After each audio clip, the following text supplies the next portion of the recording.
irmãos, esse momento especial de vida no campo.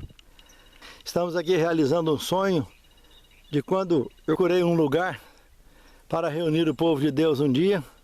Comprei com esse propósito de poder aguardar a volta de Cristo. Como alguém que estuda e ensina a palavra de Deus há tantos anos, eu sabia que estava na hora de procurar um lugar para reunir o povo de Deus. E agora aqui vimos que o momento chegou de as pessoas começarem a se aproximarem, adquirirem propriedades aqui nesse condomínio, aonde essa reserva que nós estamos vendo aí, ó, uma reserva muito grande, acomodará os humildes do Senhor. E os que têm condição, que poderão adquirir propriedades na área loteada, como aqui o nosso irmão Klaus, lá de Brasília, que frequenta a igreja do Guará, está aqui construindo a sua primeira casa, e com EPS, o conhecido isopor, o nome técnico do isopor, EPS. Vai ficar uma casa fresquinha, bem mais barato do que a alvenaria, e com a vista privilegiada no lugar mais alto do condomínio. Ele me contratou para que eu mesmo administrasse toda a obra, para que ele não precisasse se preocupar com nada. E aqui estamos, fui devidamente preparado para fazer esse tipo de construção, fiz um curso junto com o empreiteiro e realmente algo extraordinário. Vocês viram aqui quando eu gravei a lição da semana passada, isso aqui estava só no radier e hoje está aí. Rapidamente agora estaremos concluindo com esta obra.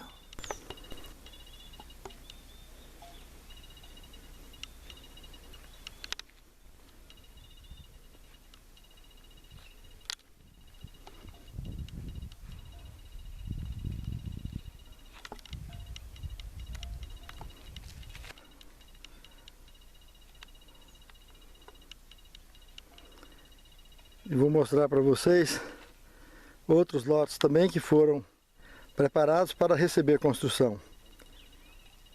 A graça de Deus, o povo está ouvindo e de alguma maneira tem procurado se prepararem. Aqui nós temos a chácara do irmão Vado e mais 3 companheiros lá de Goiânia. Vado frequenta a Igreja Central de Goiânia, já cercou também e muito em breve estará vindo aguardar Jesus voltar daqui. Lá de cima tem a minha vista para o lago também. E de frente a do Vado, temos aqui a chácara do irmão Guta e o irmão Rony, 2 irmãos. Nós vamos entrar lá dentro para filmar também a vista do lago.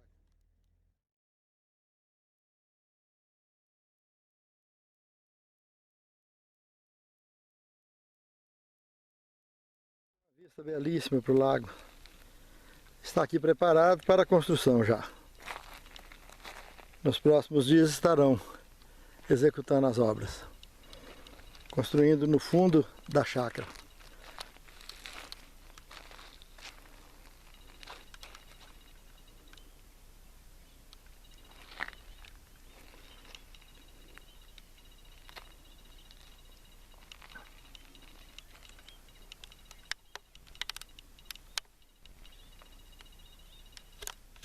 Aqui nós temos outra propriedade da minha filha caçula, esse de cima, que vai até no fundo encostado na reserva. Não tem vista para o lago, porque está encostado na reserva. E aqui essa do centro, da minha filha Aline, a do meio. Também está até lá na reserva, não tem vista para o lago. E essa que está totalmente fechada, também da minha filha mais velha. Tem esse piquezeiro gigante aí na entrada. Está morando fora do país, mas que também tem intenção de vir e está construindo a sua casa aqui também. De forma que todas as chácaras que nós temos aqui está cheia de fruteiras, frutas do cerrado, mangaba, curriola, caju do campo. Todas as frutas que nós conhecemos no cerrado brasileiro, que é riquíssimo aqui em Goiás, pequizeiros, todos os lotes com raríssimas exceções, está tomado dessas frutas. E essa área aqui é onde eu construirei a minha casa. Também com uma vista linda para o lago. E um detalhe muito importante, irmãos, é que o condomínio Vitrine do Lago, toda a área loteada dele, a parte realmente do loteamento, toda ela, 100% tem ambiental, para fazer a limpeza conforme necessário e cada um fazer a sua horta, o seu pomar como queira. O resto é reserva intocável, área de preservação permanente e reserva legal, obedecidas dentro dos moldes da legislação brasileira. Então é muito interessante isso aqui. Depois da construção do claustro, estaremos aqui deslocados para construir, para realizar o meu segundo sonho. O primeiro sonho foi de fato ter um lugar para o povo de Deus reunir um dia, aguardar Jesus voltar. Quando eu comprei aqui foi pensando exatamente nisso. E agora, o segundo sonho de poder construir a minha casa. Num lugar tão bonito, tão belo, livre de pernilongo, muriçoca e porvinha. Muito tranquilo. Que Deus abençoe e que você venha também fazer parte da família Vitrine do Lago, que aguardará o Senhor voltar aqui desse lugar. Um forte abraço a todos.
Onde usamos como apoio para fazer as construções, como aquela lá do irmão Cláudio e outras mais que surgirão.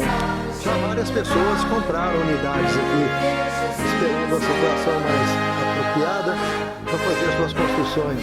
Temos o irmão Arilson, da Igreja Luterana em Goiânia, temos o irmão Edmilson, temos o Dr. Claudimiro, um delegado aposentado também.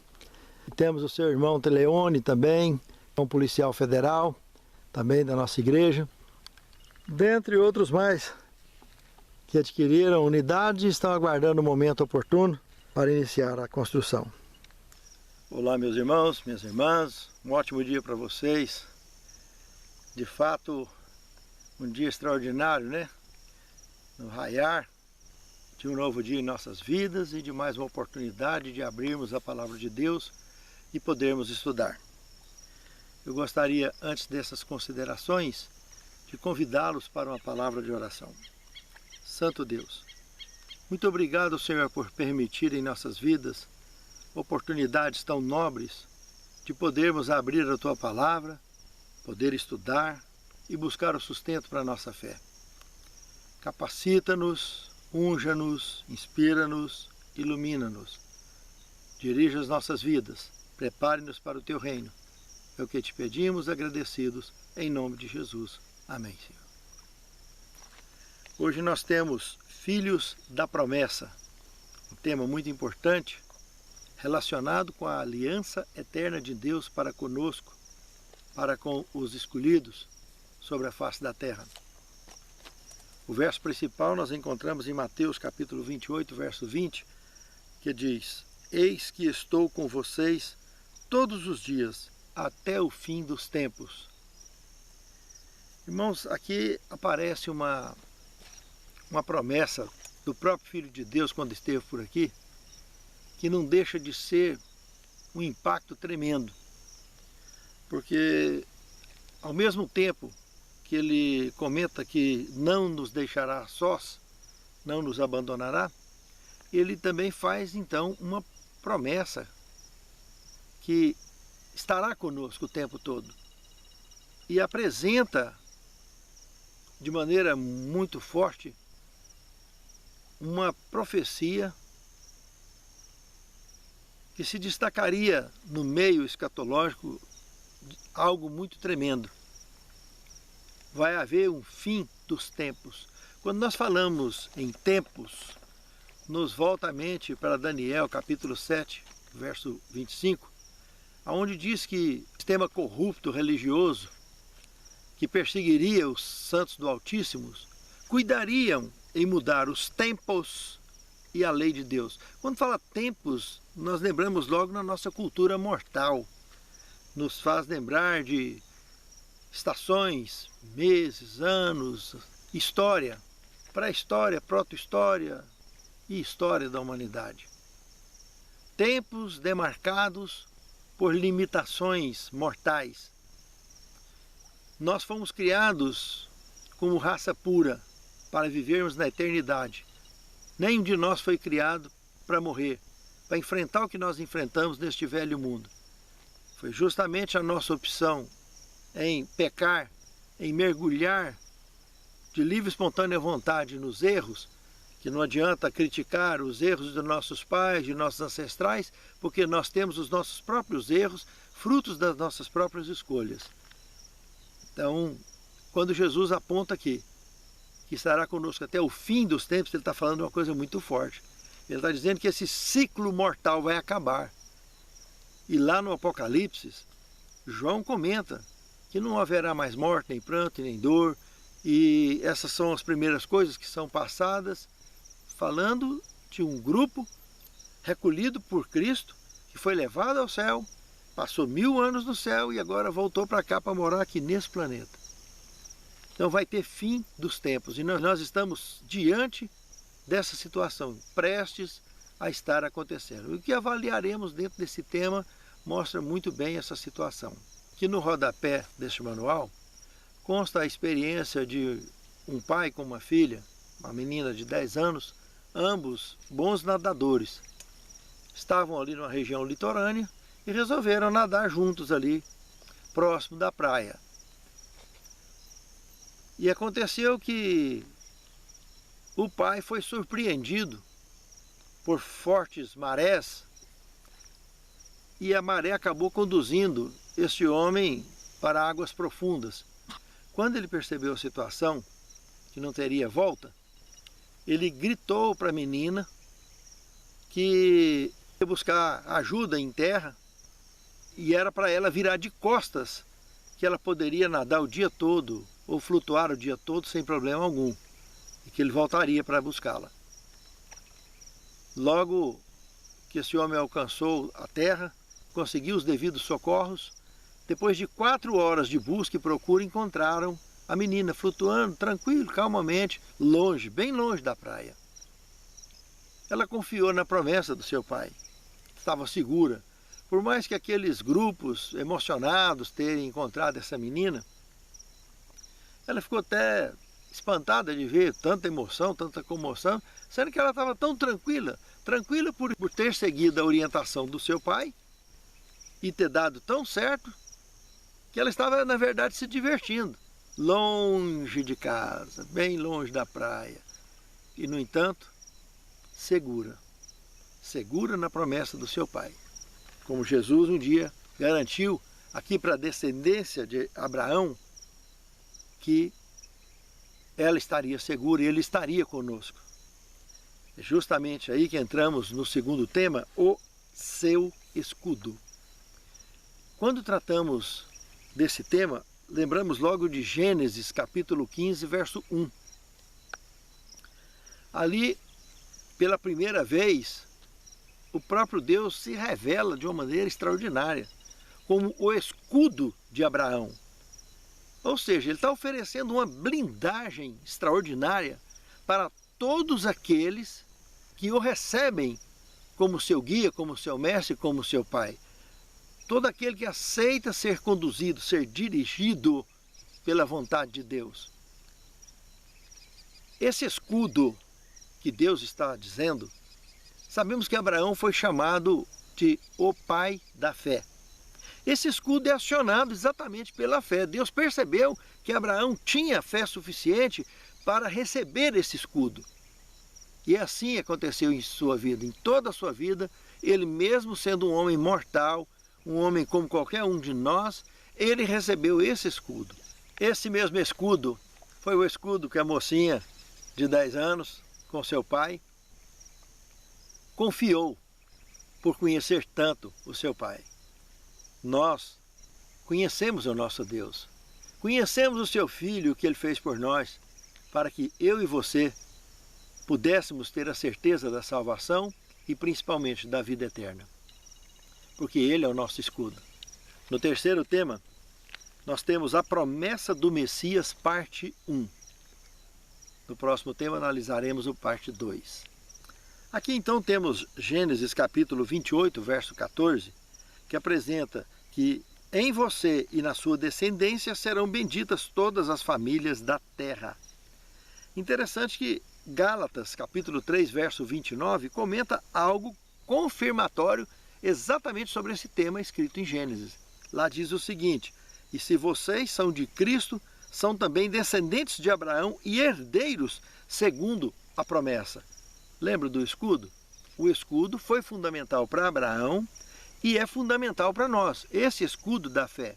Quando temos esse escudo, ele é o próprio Deus nos protegendo, nos guardando, nos blindando dos males deste mundo e nos capacitando a superar as dificuldades como mortais que somos e enfrentamos. Deus não nos livra das dificuldades, mas nos ajuda a vencê-las. Ele nos dá poder. Não estamos livres de passar pela dor, pelo pranto e até mesmo pela morte.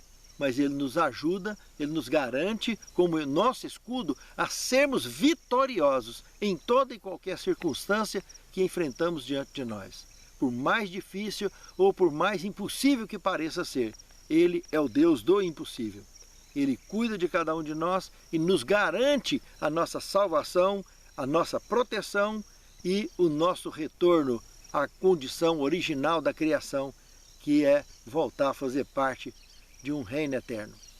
Uma outra coisa que precisamos entender aqui dentro desse contexto é que o contexto da salvação, muitas vezes imaginamos, Jesus esteve por aqui, teve o seu ministério, morreu e ressuscitou. Mas isso aconteceu depois de aproximadamente 4.000 anos que os nossos primeiros pais resolveram pecar. Isso traz algo muito especial, porque quando lemos João capítulo 8, verso 44, onde identifica o diabo como homicida e como mentiroso desde o princípio, isso remonta ao período anterior ao relato da semana da criação, em que nós conhecemos aqui relatado em Gênesis capítulo 1, verso 1 e verso 2. Quando olhamos no verso 1 de Gênesis 1, vemos um princípio que Deus criou os céus no plural, se referindo ao universo, que envolve inclusive a criação da Via Láctea. A Via Láctea tem mais de 13 bilhões de anos que ela foi criada, e o planeta Terra, essa Terra que foi deixada sem forma e vazia, e só após então a semana da criação foi dado vida, temos então uma confirmação científica que ela tem 4,6 bilhões de anos. Olha só o quanto ela é mais jovem do que a própria Via Láctea, galáxia onde nós vivemos. E só a Via Láctea tem milhares e milhares de anos-luz, se alguém fosse considerar a velocidade da luz como alguma máquina que pudesse sair daqui ou viajar dentro dela. Então, na velocidade da luz seria impossível. Daqui no cinturão de Órion, conhecida Três Marias, são 500 anos-luz de distância. Imagine, se tivéssemos uma máquina que viajasse na velocidade da luz, eu gastaria 500 anos para chegar ali no cinturão de Órion. Qual é a chance que eu teria na minha cultura, vivendo só uma média de 80 anos, 100 anos, 100 e poucos anos? Como chegaria? Sem chance. Somente ao avanço tecnológico, ao avanço da criação original, indo em direção ao Criador original, é que nós teríamos condições de superar todas essas distâncias, todos esses limites. Lembrando ainda que quando o telescópio Hubble terminou as suas atividades, ele deixou catalogado mais de 2 trilhões de galáxias, entre as quais a Via Láctea é pequena diante de tamanhas galáxias que foram catalogadas, infinitamente maior do que a Via Láctea. Mas interessante é que esse Criador, esse dono do universo, que criou esse universo infinito, mostrou exatamente aqui, como alvo de sua atenção. Quando Jesus comenta que desde o princípio o anjo caído pecou e já era homicida, ele vem para esse planeta e faz essa promessa de que viria nos buscar. E lá no Apocalipse mostra ele vindo, a família divina, Deus e os homens, o Cordeiro está ali junto, descendo para cá, onde João comenta em Apocalipse 21, verso 1, eu, João, vi a santa cidade, que de Deus descia ataviada como esposa ao seu marido, descendo aqui para esse planeta, para morarmos aqui definitivamente. Irmãos, quando essa promessa foi apresentada, demonstra algo muito especial. Primeiro, que sabemos que tudo gira em torno de Deus. Ele é o doador da vida. O próprio Cristo afirmou, eu sou o caminho, a verdade e a vida. E que ninguém tem vida se não é por ele. Quem tem o Filho tem a vida, quem não tem o Filho não tem a vida. Quando ele fala nisso, ele está falando de algo absoluto, vida eterna, que é o sentido original que Deus criou tudo. Para Deus, tanto vida quanto morte são absolutos. Essa questão de sono da morte é algo que nós convivemos. Sabemos que um dia terá a ressurreição. Só que uns para a vergonha e desprezo eterno e o extermínio. Outros para a glória, porque serão convidados a fazer parte do reino eterno. São benditos de meu Pai, bem-vindos, benditos de meu Pai, para o reino que está preparado para vocês antes da fundação do mundo. Deus, em seu projeto de onisciência, em seus atributos divinos, a onisciência, onipotência, onipresença, conhecendo o futuro e o passado como ninguém possa imaginar, dentro do ciclo da eternidade, que é algo absoluto, isso, até o final dos tempos, essa promessa que Jesus fez, que estará conosco, é até nessa marca, onde haverá uma reestruturação universal. Por que universal? Porque Deus mora no terceiro céu e está dizendo na palavra que Ele vem morar aqui. Para Ele morar aqui, o universo vai deixar de girar em torno dele lá no terceiro céu para passar a girar aqui. A Terra gira em torno de si mesma, os planetas que estão em torno do nosso Sol giram em torno dele e assim sucessivamente. Esses vários sóis que tem em volta de Alcione, o maior sol desta chamada e conhecida então constelação de Touros, que gira em torno do maior sol, é uma figura de linguagem bastante suficiente para entender que todas as galáxias do universo giram em torno do terceiro céu. Pela fé é suficiente para entendermos isso, sem a menor necessidade de comprovação científica, porque a palavra de Deus o diz, que eu sou o caminho, a verdade e a vida. Então toda a vida gira em torno dele. Lúcifer, o demônio, está vivo até hoje, porque Deus permite ele estar vivo, dá o fôlego da vida para ele. Mas ele é um desobediente, ele é um rebelde, e que quer levar, arrastar milhões junto com ele para o extermínio eterno. Para assim tentar mostrar, transmitir a ideia de que Deus é injusto. E Deus é justo, tão justo, que deu o seu único da espécie, o seu Filho unigênito, para que todo aquele que nele crê não pereça, mas tenha a vida eterna. E ele não morreu a morte comum. Como Apocalipse 1,5 comenta que ele morreu a morte eterna, ele foi o primogênito dos mortos. Como ele poderia ser o primogênito dos mortos depois de 4.000 anos de pessoas morrendo na história do universo? Aonde quer que tenha passado o pecado e os seus estragos. Pois é exatamente isso que a palavra está apresentando. Por isso ele suou sangue no Getsemane. Ele sabia que tipo de morte ele ia sofrer para resgatar a mim e a você. O amor de Deus vai muito além da nossa compreensão quando olhamos para isso. Quando Cristo, lá no Calvário, disse, Senhor, meu Pai, por que me abandonastes? Esse foi o momento crucial da história do Calvário, onde Deus não tem negócio nenhum com o pecado, e Cristo carregou o pecado de toda a sua história sobre os seus ombros. Mas morreu vitorioso, foi sepultado e ao terceiro dia ressuscitou. garantindo a minha e a sua salvação.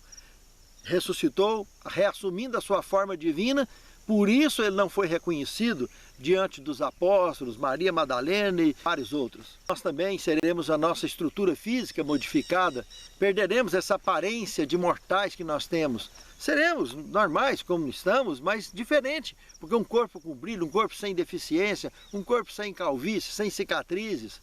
O único que tem marcado para sempre cicatrizes é o próprio Filho de Deus, para que jamais alguém se arrisque novamente a levantar o tão custoso, o tão difícil para resgatar a raça caída um dia das condições do pecado e da morte. A promessa do Messias, parte 2, nós temos aqui uma informação interessante citada por Thomas Browne, que disse o seguinte: para desfrutar da verdadeira felicidade, precisamos viajar para um país muito distante e até para fora de nós mesmos. É algo muito forte que esse moço aqui comentou. Meus amados, vamos comparar isso aqui, fazendo um paralelo com o que disse Agostinho há muitos anos atrás. E para ver o tanto que isso combina exatamente com o momento em que o mundo vive. Olha o que disse Agostinho. Em nossa vida, se é que uma vida repleta de males tão grande pode ser apropriadamente chamada de vida, é um testemunho do fato de que, desde o início, a humanidade mortal tem sido uma raça condenada. Pense primeiramente no terrível abismo da ignorância, da qual procede todo o erro e que assim envolve os filhos de Adão em uma poça sombria, da qual ninguém pode escapar sem labutas, lágrimas e medos. Então, tome o nosso amor por todas as coisas que se mostram tão vãs e venenosas e que geram tantas mágoas, tantos problemas, tantas dores e medos, tantas alegrias insanas na discórdia, tantos conflitos e guerras, tanta fraude, tanto furto e roubo, tanta perfídia e tanto orgulho, tanta inveja e ambição, tanto homicídio e assassinato, tanta crueldade e selvageria, ilegalidade e luxúria, todas as paixões desavergonhadas dos impuros, fornicação e adultério, incestos e pecados não naturais, estupro e inúmeras outras impurezas desagradáveis demais para serem mencionadas, os pecados contra a religião, sacrilégio e heresia, blasfêmia e perjúrio, as iniquidades contra os nossos vizinhos, calúnias e trapaças, mentiras e falso testemunho, violência contra as pessoas e propriedades, as injustiças dos tribunais e as inúmeras outras misérias e doenças que enchem o mundo, mas escapam à atenção. Irmãos, a promessa do Messias, parte 2, mostra exatamente o mundo em que viveu Abraão, que enfrentou tanta dificuldade, tanta injustiça, tanto problema com o pecado de seus dias, como toda a sua descendência também enfrentaria. E aqui, quando Thomas Browne escreve que seria interessante para uma mudança de vida, a gente mudar, ir para um país diferente, e principalmente mudar para fora de nós mesmos, relacionado com o que Agostinho aqui revelou, do que convivemos realmente, é tanta rotina com a maldade, é tanta conformidade com as coisas comuns da vida, as coisas mortais. Meus amados, realmente, muitas pessoas, vendo tudo isso, essa desgraceira toda que acontece o tempo todo, não conseguem prestar atenção na realidade. Existem alguns países, como lá na China mesmo, da onde veio essa pandemia que estamos vivendo aí há algum tempo, lá mesmo existem várias fontes de informações de grandes centros de concentração, como aqueles que aconteceram na Segunda Guerra Mundial, empreendido pelo demônio do Hitler. Então, pessoas que não aceitam o sistema, são conduzidas para lá. Nós aqui ainda vivemos numa relativa liberdade. Mas muitos irmãos nossos têm sido levados para campos de concentração para lá. Muitos irmãos nossos têm sido perseguidos abertamente por fundamentalistas em toda a face da terra, onde o paganismo é que domina. São decapitados com adagas, são decapitados com espadas, são fuzilados diante dos olhos e longe das vistas das câmeras, ou mesmo diante dos olhos de muitos. para que o terrorismo empreendido seja suficiente para as pessoas aceitarem ser subjugadas.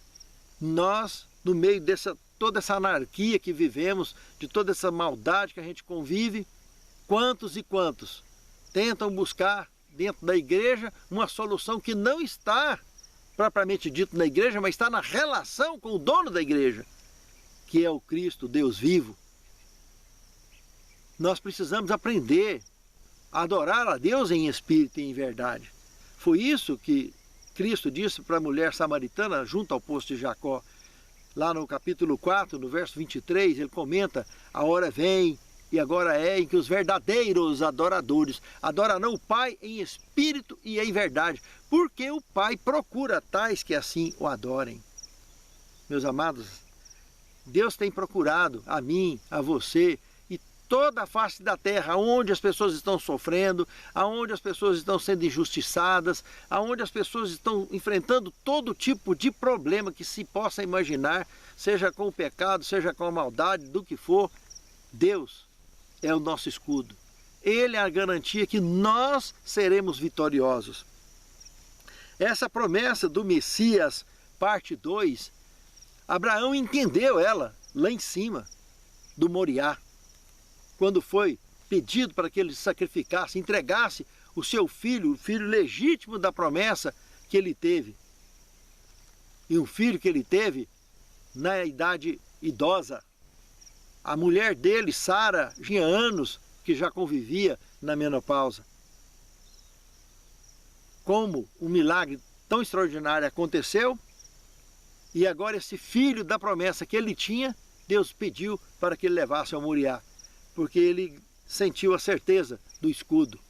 Ele sabia, certeza, que sendo ele o filho da promessa, esse Isaac, que ele tinha, já um moleque dos seus 10, 12 anos, ele sabia que Deus algo muito maior tinha para resolver essa situação e que de fato nada de mal aconteceria a Isaac. A fé de Abraão foi suficiente para obedecer sem questionar, sem perguntar nada, não fez uma pergunta sequer. Só despediu da esposa, fez com que o filho despedisse da mãe, despediu dos seus amigos e seguiram em direção ao Monte Moriá. E todos conhecem a história.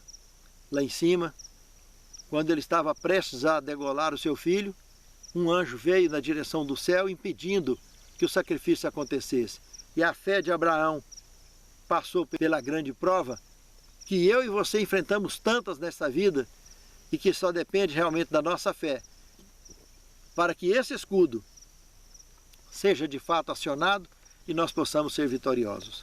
Quando Agostinho disse que as pessoas assistindo tudo isso não conseguem perceber a realidade, precisamos entender a realidade de nós mesmos observando o mundo ao nosso redor. Olhar um pouco para fora de nós mesmos para deixar que o próprio Cristo seja o nosso guia. Porque enquanto insistirmos em sermos o guia de nossa própria vida, enquanto nós estivermos com o leme nas mãos, achando que podemos ser melhor do que o próprio Deus para guiar a nossa vida, nós não seremos vitoriosos. Só seremos vitoriosos a partir do momento que deixar o próprio Cristo assumir o leme de nossa vida. Foi assim que ele disse: aquele que quiser vir após mim, negue a si próprio, tome a sua cruz e siga-me. Essa decisão é permitir que ele assuma o leme de nossas vidas. Pela fé, seremos com certeza vitoriosos. No quinto tema, uma grande e poderosa nação. Meus amados, analisando tanto Gênesis 18, verso 18, Gênesis 12, 2 e Gênesis 46, verso 3, nós temos aqui que Deus tem um propósito, destaque significativo desde o Êxodo, e o seu apogeu foi exatamente nos dias de Salomão. Deus chama Abraão e promete para ele que faria dele uma grande e poderosa nação.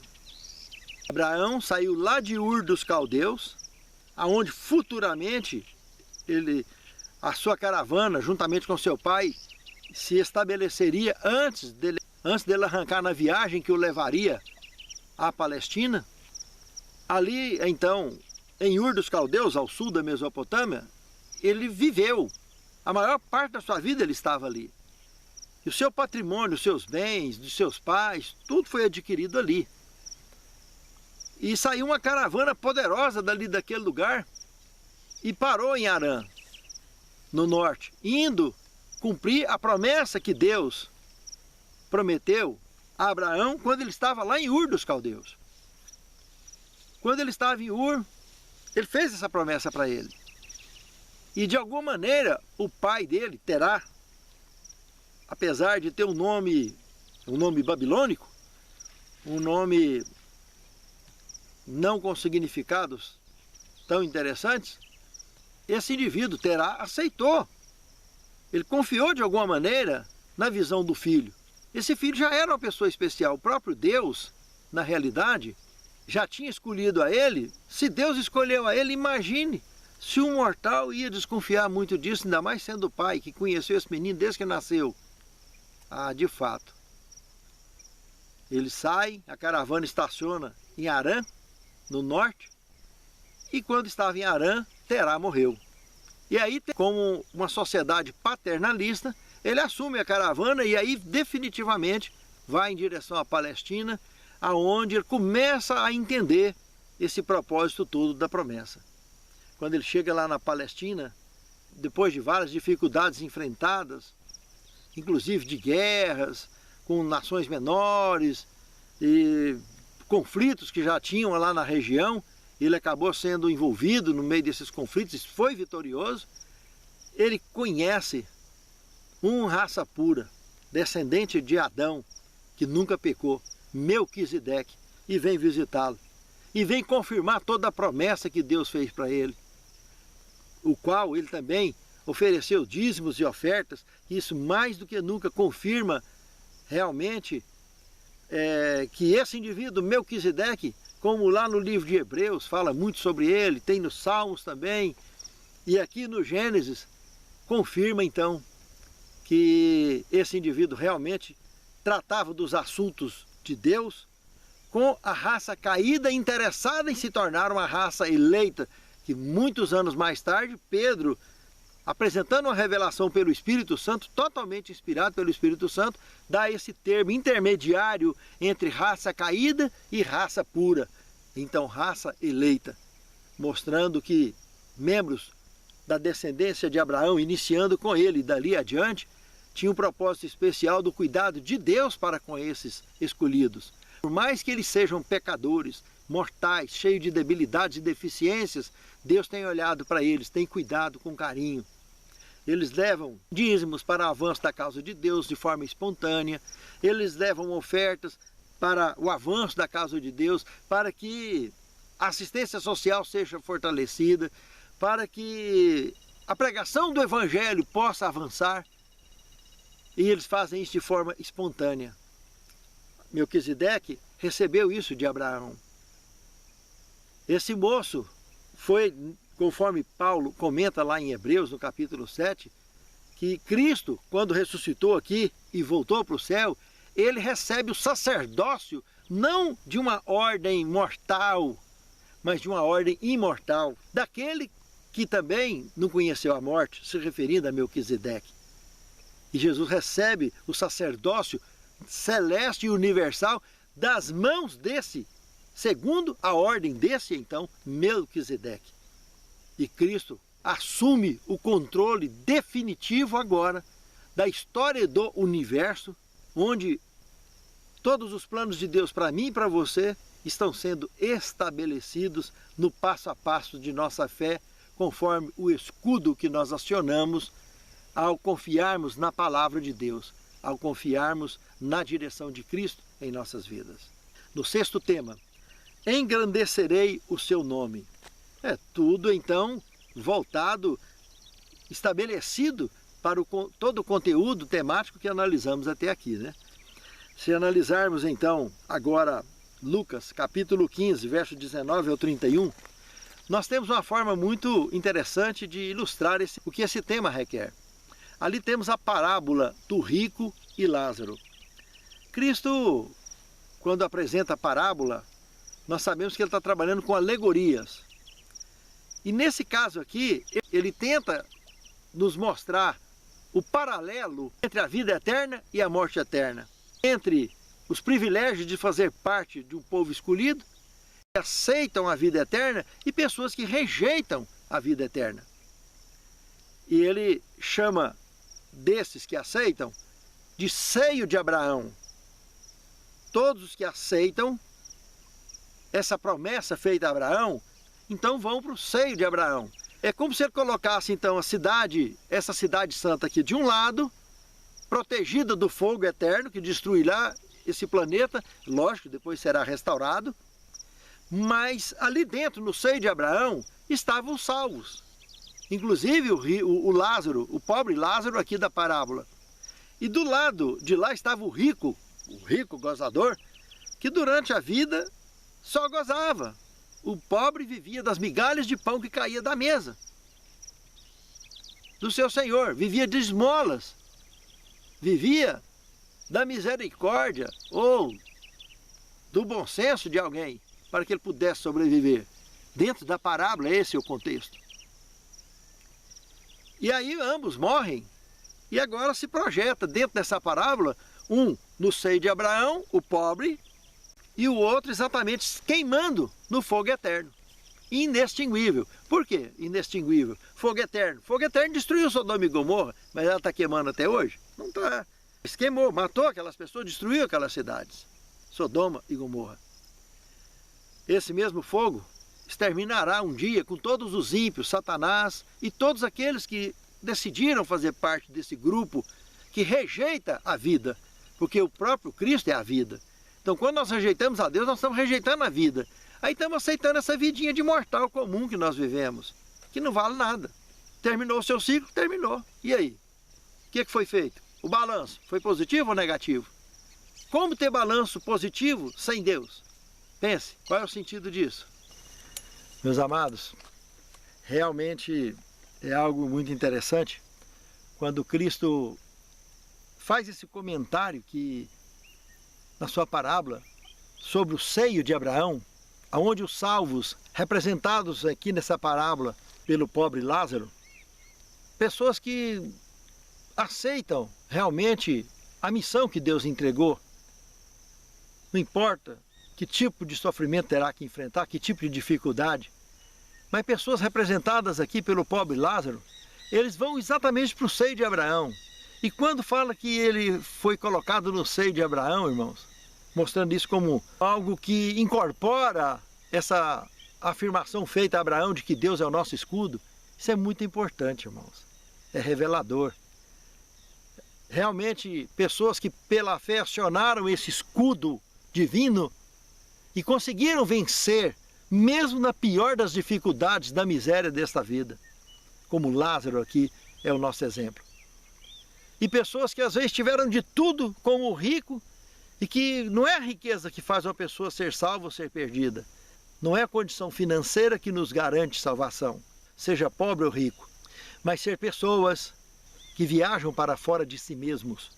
Consegue deixar Cristo nos guiar, seja na pobreza ou na riqueza, na saúde ou na doença. E que possamos, assim, sermos vitoriosos, não importa em que tipo de dificuldade que enfrentamos.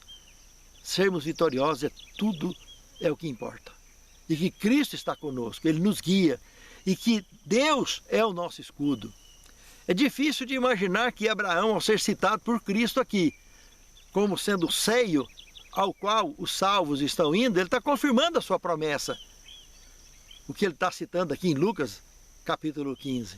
É difícil de imaginar que esse indivíduo aqui não esteja dentre aqueles que ele comenta lá em Mateus 27, 51, 53, que ressuscitou e entrou na cidade e apareceu a muitos. Uma multidão de pessoas foram ressuscitadas. Difícil de imaginar que Abraão já não seja um habitante do reino eterno. Ele e vários outros personagens, homens e mulheres, que realmente aceitaram o escudo oferecido a Abraão. Isso é muito interessante, meus irmãos. É muito curioso. Mas é apenas uma curiosidade. Mas Abraão está aqui, foi engrandecido o seu nome. E tem sido a cada dia mais. Eu e você também podemos ter o nosso nome engrandecido quando aceitamos o mesmo escudo que Abraão aceitou. Fazer parte desse escudo. E isso é bacana, irmãos. Porque, de alguma maneira, mesmo que as pessoas mergulhem ao repouso do sono, venham para a sepultura, o seu testemunho não vai. O testemunho continua fazendo obras. Como tudo que está escrito na palavra de Deus, nós também somos a palavra viva. Como disse Paulo, nós somos uma carta aberta, um livro aberto, lido e relido pelos homens. Assim é o testemunho que nós damos. Ele é imortal, porque ele é proveniente do próprio Deus. E essa blindagem, esse escudo é imortal. Então tudo que fizemos de bom nesta vida estará ali expresso de forma inesquecível diante daqueles que ainda vivem no quadro de mortais, como nós todos vivemos. Mas os que já descansaram, o seu testemunho continua vivo.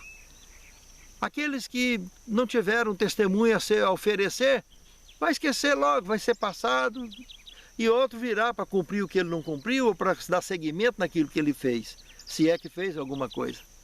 Eu e você estamos convidados a ter o nosso nome engrandecido, como teve Abraão e toda a sua descendência, porque nós carregamos o escudo da fé. Finalmente, o 7º tema, o pai da fé. Queria citar um texto aqui de Patriarcas e Profetas, página 126, que diz o seguinte: a prova a qual Abraão foi submetido não foi pequena. Contudo, ele não hesitou em obedecer ao chamado. Não teve perguntas a fazer com respeito à terra da promessa. O lugar mais feliz da terra para ele seria aquele em que Deus quisesse que ele estivesse. Que Deus abençoe que aonde nós estamos seja de fato o lugar que Deus queira que nós estejamos, para que não estejamos em lugar errado e principalmente na hora errada. Que estejamos no lugar certo e sempre na hora certa, porque o Senhor é conosco, Ele é o nosso escudo. Santo Deus, capacita-nos, prepare-nos para o Teu reino, Senhor. Fortaleça a nossa fé e a condição de servirmos de fato em cumprir com a missão que Tu tem confiado a cada um de nós. Te pedimos essas bênçãos e te agradecemos, em nome de Jesus. Amém, Senhor.